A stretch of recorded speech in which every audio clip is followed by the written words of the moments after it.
Šiandien panagrinėsime vienos moters klausimą, kodėl į savo gyvenimą vis pritraukiu manipuliatoriškus žmones.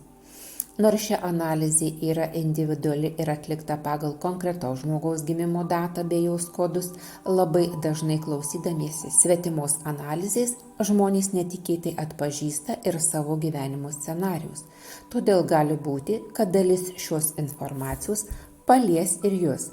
Pirmiausiai labai svarbu suprasti, kad čia kalbame ne tik apie meilės santykius. Santykių sfera nėra vien vyras, žmona, pora ar romantiniai meilė.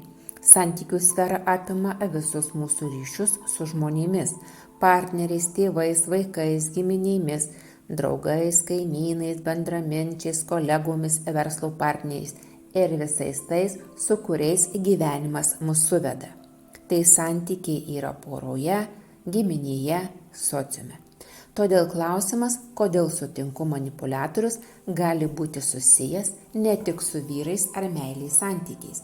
Manipuliatorius gali ateiti per partnerį, bet lygiai taip pat per mamą, tėvą, seserį, draugę, kaimynę, kolegą, bendramintį ar žmogų, su kuriuo kuriami bendri reikalai.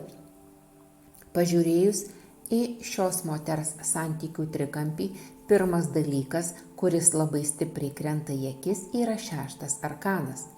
Iš 6 pagrindinių arkanų santykių trikampyje net 4 arkanai įsimylėjėliai.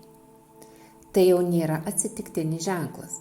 Kai vienas arkanas taip stipriai kartojasi vienoje srityje, jis tampa pagrindinę tos srities programą.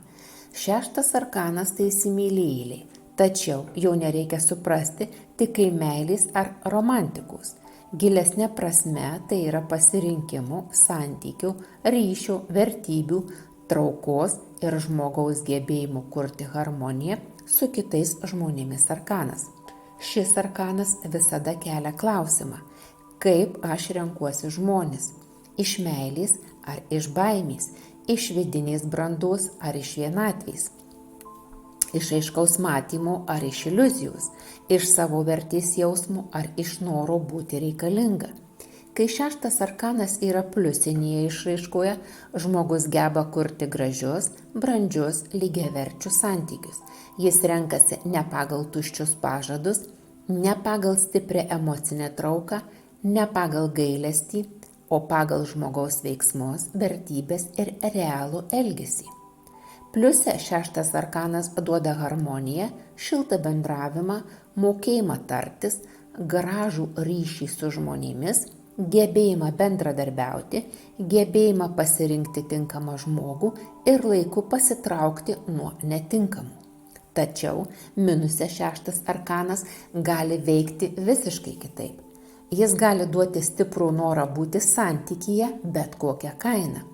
Norą išsaugoti ryšį ne tada, kai tas ryšys jau skaudina. Norą tikėti žmogumi ne tada, kai jo veiksmai rodo priešingai. Norą matyti potencialą, o ne realybę. Tada žmogus gali įsimylėti ne žmogų, o savo sukurtą vaizdinį apie jį ar vaizdinį apie santykius su būtent tuo žmogumi ar grupė žmonių.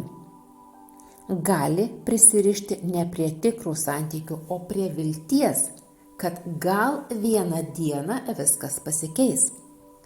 Gali ilgai teisinti kitą žmogų, nes labai nori, kad santykis būtų gražus. Ir čia jau prasideda aiškėti atsakymas į šios moters klausimą. Jūs galite sutikti manipuliatoriškus žmones todėl, kad jūsų santykių programoje labai stipriai įrašyta 6 arkanų pamoka. Išmokti teisingai pasirinkti žmogų ir atskirti tikrą ryšį nuo iliuzinių ryšių. Kai 6 arkanas veikia šešėlyje, žmogus dažnai painioja meilę su prisirišimu, rūpestį su gelbėjimu, artumą su priklausomybe, o gražius žodžius su tikrais veiksmais. Manipuliatoriui toks žmogus yra labai patogus, nes jis dažnai dar ilgai aiškins, pateisins, supras, lauks, duos dar vieną šansą ir bandys išsaugoti santykį. Manipuliatorius dažnai neateina ten, kur žmogus turi aiškias ribas. Jis ateina ten, kur jaučia, kad gali tas ribas pamažu perstumti savo naudai. O pas žmogų su stipriu 6 arkanų šešėliu dažnai yra noras išsaugoti gražų santykį net tada, kai kitas žmogus jau jo nebekuria. Šalia šio stipraus 6 arkanų pas jūs matosi dar 12 arkanas. 12 arkanas labai dažnai rodo aukos poziciją. Tai nėra įžeidimas žmogui, tai vidinis mechanizmas, kai žmogus per daug atiduoda, per daug prisitaiko, per daug kenčia, per daug ištempia ant savęs svetimus sunkumus. 12 arkanų šešėlyje žmogus gali galvoti, aš dar pakentėsiu, aš dar suprasiu, aš suprantu jį, jam sunku, jis jį taip elgiasi, nes pati gal traumuota, gal aš pati kažką ne taip padariau. Ir tada manipuliatorius gauna dar daugiau erdvės, nes jam nebereikia labai daug stengtis.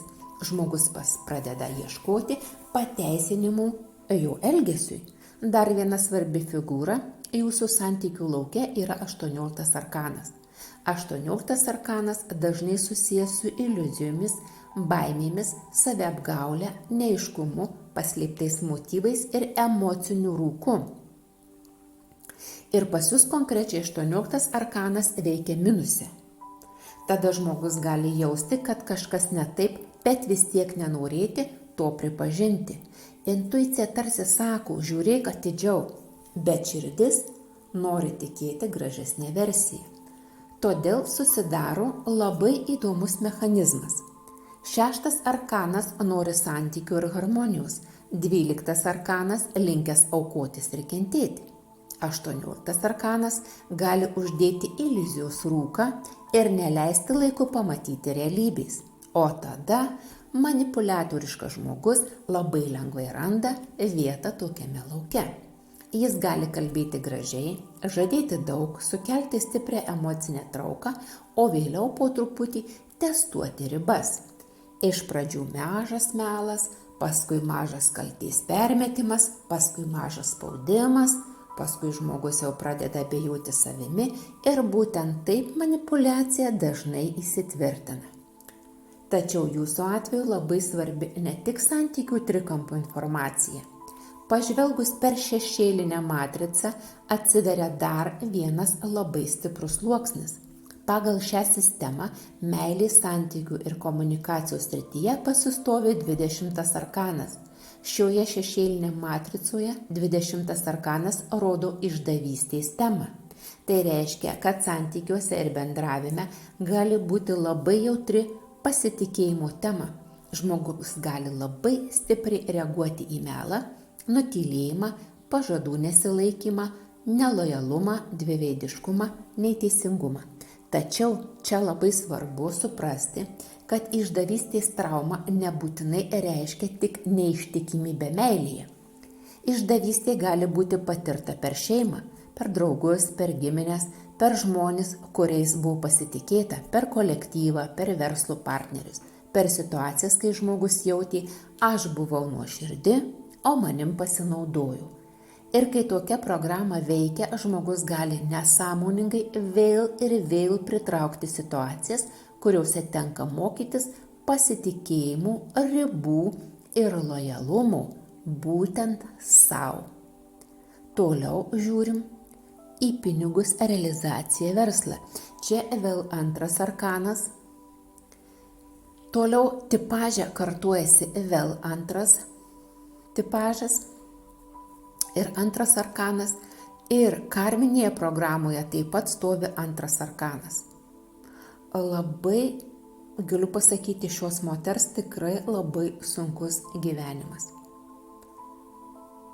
Kad taip kartotųsi arkanai, tai yra vienetinė matrica, kiek aš jų jau mačiau. O aš jų mačiau, patikėkit, tikrai labai daug. Taigi žmogus gali nujausti, kad ją meluoja, bet bandyti įsitikinti save gal jam tik pasirodė. Ir suprantat, tai visose gyvenimiškose sferose. Pastovus dualumas pas žmogų. Ateina intuicija, protas pradeda kurti barjerus, gal tik pasirodė. Ir žmogus mato, kad kitas žmogus kalba vieną, o daro kitą, bet vis tiek bando išlaikyti ryšį, santykį. Todėl dar šiuo atveju manipuliatoriai gali ateiti ne tik per emocijas, bet ir per pinigus, per darbą, per verslą, per visas sferas, kokias tik tai žmogus vykdo egzistuodamas šiame gyvenime. Tai gali būti žmogus, kuris prašo pagalbos, bet negrąžina energijos, kaip ir negrąžina pinigų. Žmogus sutinka, kuris gali pasinaudoti jūsų gerumu. Žmogus, kuris žada bendradarbiavimą, bet realiai siekia tik naudos. Žmogus, kuris moka gražiai kalbėti, bet jų veiksmai nėra švarūs. Ir čia vėl, kaip sakiau, įsijungia 6 ir 2 arkanai. 6 arkanas nori gero santykių, 2 arkanas jaučia betylį, 12 arkanas prisitaiko, 18 arkanas neleidžia iki galo pamatyti tiesos, o 20 arkanas iškelia išdavystės patirtį. Ir dėl to žmogus gali atsidurti situacijose, kuriuose jam tenka labai aiškiai mokytis. Ar aš pasitikiu savimi, ar aš matau žmogų tokį, koks jis yra, ar aš girdžiu savo intuiciją, ar aš renkuosi santykį, ar aš renkuosi save. Ir dar viena labai svarbi vieta yra šioje kodų skaitime, šiame kodų skaitime, tai yra širdies linija, o širdies linijoje stovi 13, 15 ir 2 arkanas. 13 arkanas mums kalba apie transformaciją. Tai reiškia, kad širdies tema šiame gyvenime negali likti paviršutiniška. Santykių modeliai turi keistis. Seni prisirišimai turi mirti. 13 arkanas yra mirtis. Senos iliuzijos turi griūti. Senas būdas mylėti, draugauti, tikėti žmonėmis ar kurti ryšį turi transformuotis. 15 arkanas širdies linijų rodo, tai yra velnias, labai stiprius prisirišimus. Jis gali duoti stiprią trauką žmonėms, kurie ne visada yra sveiki. Gali duoti emocinę priklausomybę, sunkumą, paleisti, stiprų norą kontroliuoti arba būti reikalingam kitam žmogui. O 15 arkanų šešėlė žmogui gali atrodyti, aš negaliu paleisti, mane kažkas laiko, aš suprantu, kad santykis blogas, bet vis tiek grįžtu prie jų. Aš matau, kad žmogus manipuliuoja, bet vis tiek nereaguoju. O 2 arkanas širdies linijoje vėl gražina prie intuicijos ir išdavystės temos. Tai reiškia, kad širdis turi išmokti girdėti tiesą anksčiau, negu situacija tampa skausminga.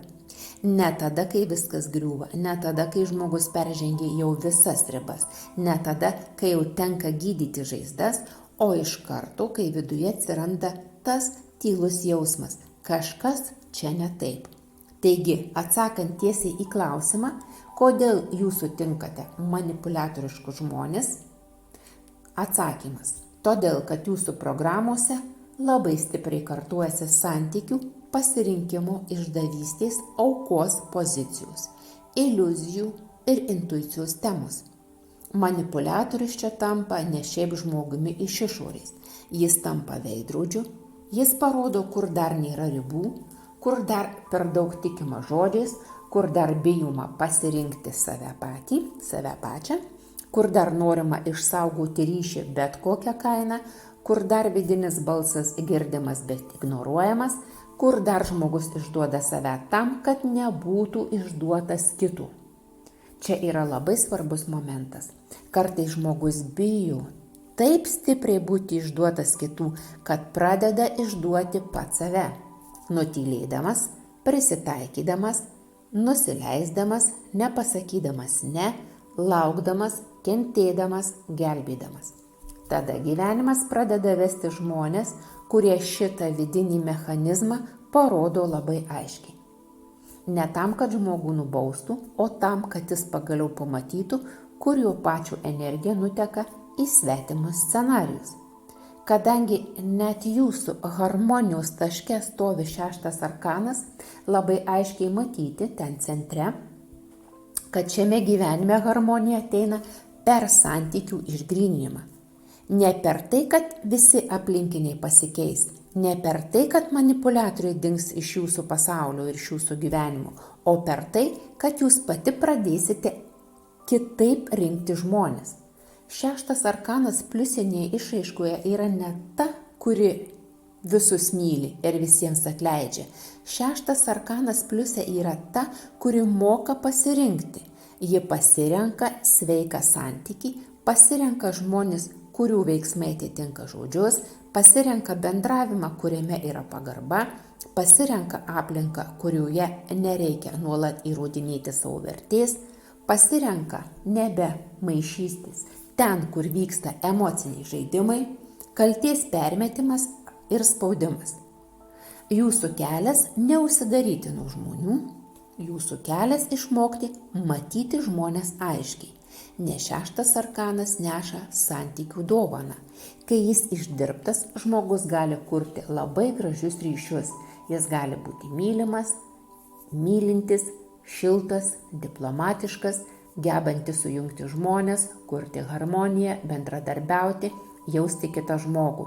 Bet kol 6 arkanas veikia minuse, žmogus gali nuolat patekti į santykių painiavą su tais, kurie manipuliuoja, su tais, kurie naudoja kaltę, su tais, kurie žada, bet nedaro, su tais, kurie ima, bet negrąžina. Todėl jūsų analizėje svarbiausia ne tai, kad gyvenime yra manipuliatorių. Svarbiausia tai, kad jūsų kodai rodo labai aiškę galimybę šitą programą transformuoti. 20 arkanas kviečia išeiti iš senų išdavystės scenarijų, 2 arkanas kviečia pasitikėti intuiciją, 12 arkanas kviečia išeiti iš aukos vaidmens, 18 arkanas kviečia išsklaidyti iliuzijas, 15 arkanas kviečia paleisti priklausomybės, 13 arkanas kviečia transformuoti seną santykių modulį, o 6 arkanas kviečia pagaliau pasirinkti sveiką, sąmoningą, brandų santykį su žmonėmis ir ne tik meilėje, visose gyvenimo srityse. Tai yra tik pirminis žvilgsnis į jūsų kodus. Gilesnėje analizėje būtų galima papildomai nagrinėti asmenybės programas, giminės scenarijus, finansinius blokus, realizacijos kryptį, talentus, sėkmės kanalus ir kodus ir tai, kokiu būdu žmogus gali išvesti savo pagrindinės programas į pliusą. Tačiau jau iš pirmo žvilgsnio matyti labai aiškiai kryptis. Jūsų gyvenime manipuliatoriai pasirodo tam, kad išmoktumėte nebeišduoti savęs dėl santykių su kitais. Kai žmogus nustoja išduoti save, jis pradeda daug greičiau atpažinti tuos, kurie ateina jį išduoti, išnaudoti ar valdyti. Ir tai yra svarbu mums visiems išmokti. Iki kitų analizių, iki kitų susitikimų.